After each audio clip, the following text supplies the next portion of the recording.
Hello, Internet, and welcome back to the Hot Action Podcast, your source for high-level sports betting analysis.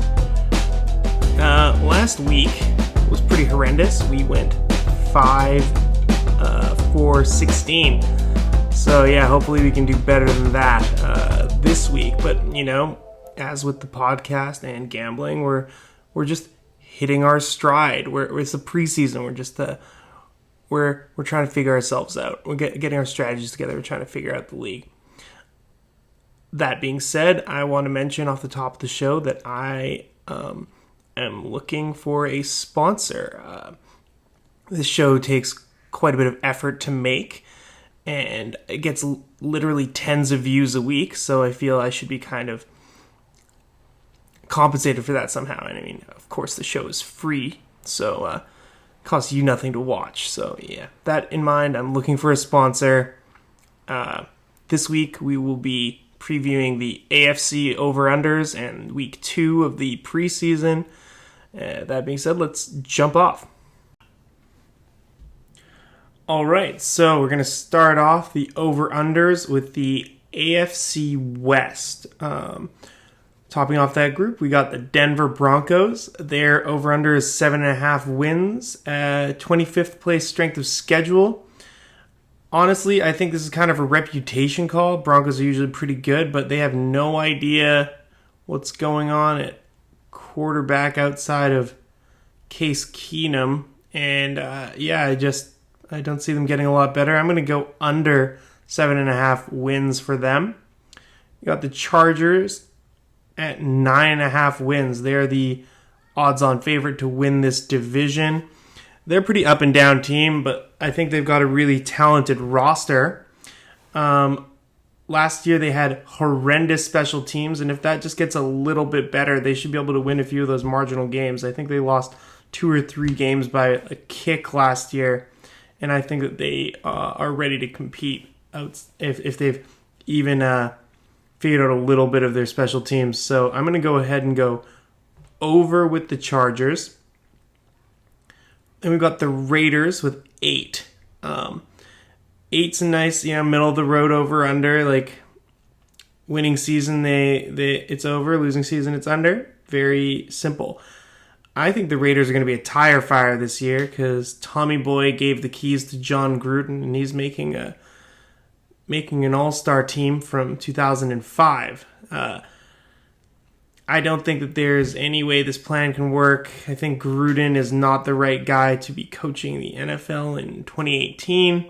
Give me under for the Raiders. Then we got the Chiefs at 8.5.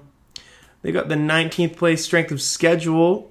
Not too difficult. And they're a pretty solid team, and other than a absolutely miraculous Marcus Mariota self-deflection, interception, pass fumble, touchdown, they would probably be in the AFC Championship game last year. I think that they probably, they're going to go over 8.5, so I'll take the over. And then we have the AFC North, starting with the Cleveland Browns. Cleveland Browns are an interesting over-under this year. They have added a lot of star power and new draft picks to the team. Their over-under is 5.5. But that is 5.5 times as many wins as they have over the last 2 years, which is a difficult pill to swallow. And their strength of schedule is unbelievably high. They're tied for 5th hardest strength of schedule. So I'm going to go ahead and I think take the conservative under with the Browns. A lot of people are really high on them this year, but I'm just not going to buy it until I see something out of them. So I'm going to go with history and pick under. Then we've got the Steelers. Their over-under is 10.5. A much more reasonable strength of schedule with 26th. And I would say, considering their roster and the fact that they play the Browns twice, the Ravens twice, and the Bengals twice, they're going to get it. They're going to get over the hump. They're going to get 11, 12 wins. They're usually pretty safe to be right around the top of the AFC. So Steelers over 10.5. You got Ravens. They have an 8 over-under and a 21st place strength of schedule.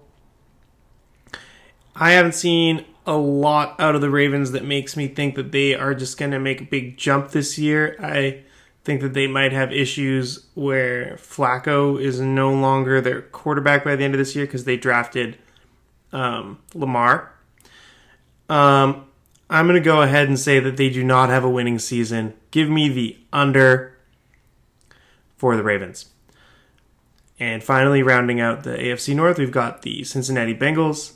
They have 6.5 win over under and the 29th place strength of schedule. The Bengals are kind of a funny team. Depending on whether they get good pass blocking, Andy Dalton can look like anywhere from, I don't know, like a bottom 5 quarterback to a top 5 quarterback. It's pretty astounding.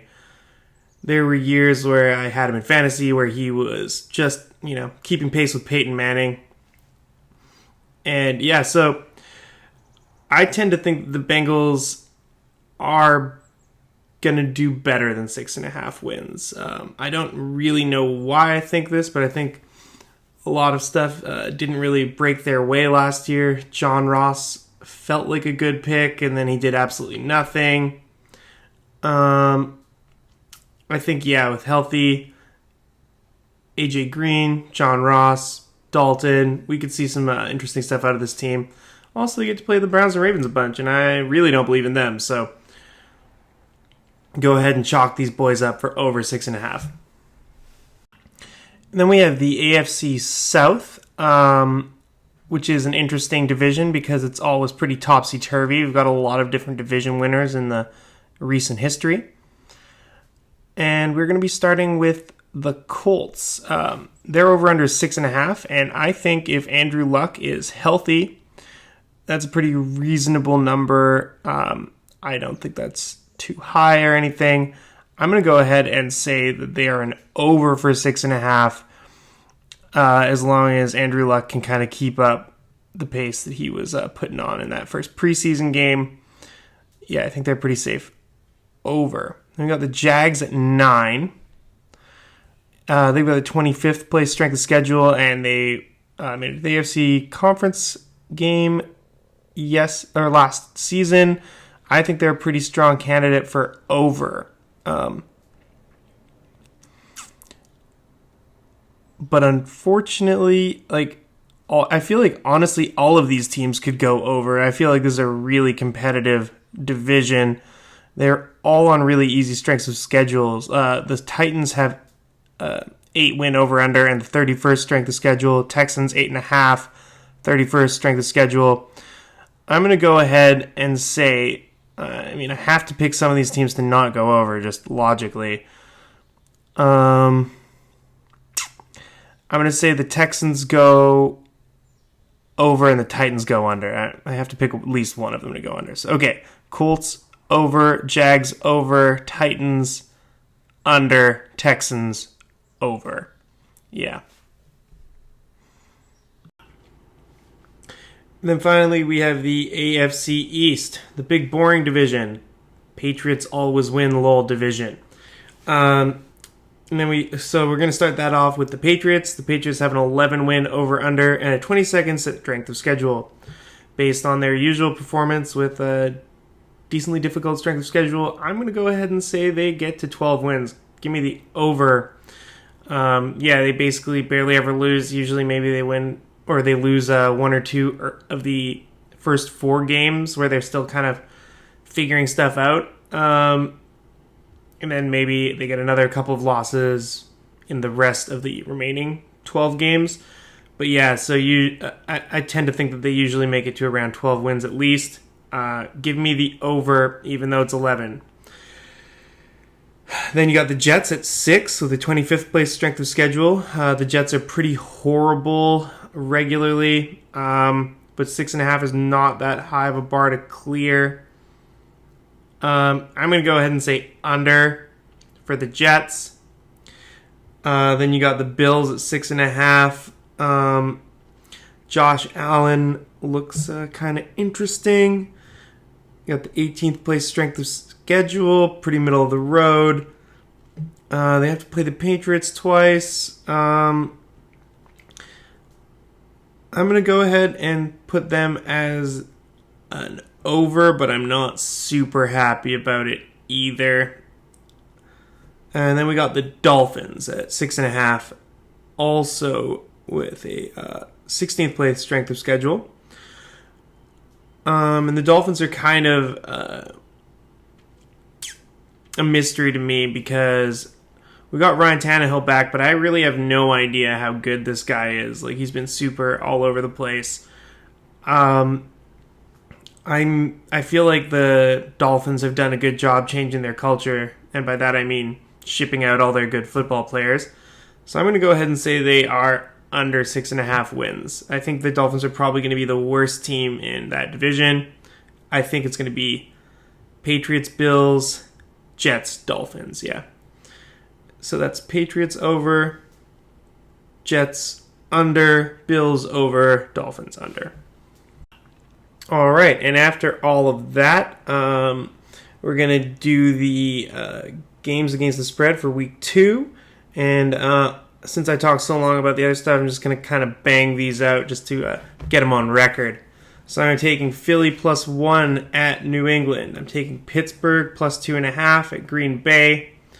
I'm taking Washington -2 at home to the New York Jets. I'm taking Atlanta -2.5 at home to Kansas City. I'm taking Minnesota at home -3 to Jacksonville. I'm taking the Rams at home -3 to Oakland. I'm taking Detroit -3 at home against the New York Giants. I'm taking Cleveland -4 at home against Buffalo. I'm taking Carolina -3 at home against Miami. I'm taking Dallas -3.5 against Cincy, again at home. I'm taking Tampa +2.5 at Tennessee. I'm taking Houston -1.5 at home to San Francisco. I'm taking Denver -2.5 at home to Chicago. I'm taking the Chargers -1.5 at home against Seattle. And I am taking Indianapolis at home in a pick'em against Baltimore. And that's everything. If you have a plug on where I can find a sponsor for these videos, please let me know in the comments. Also, if you strongly disagree with any of my picks, let me know.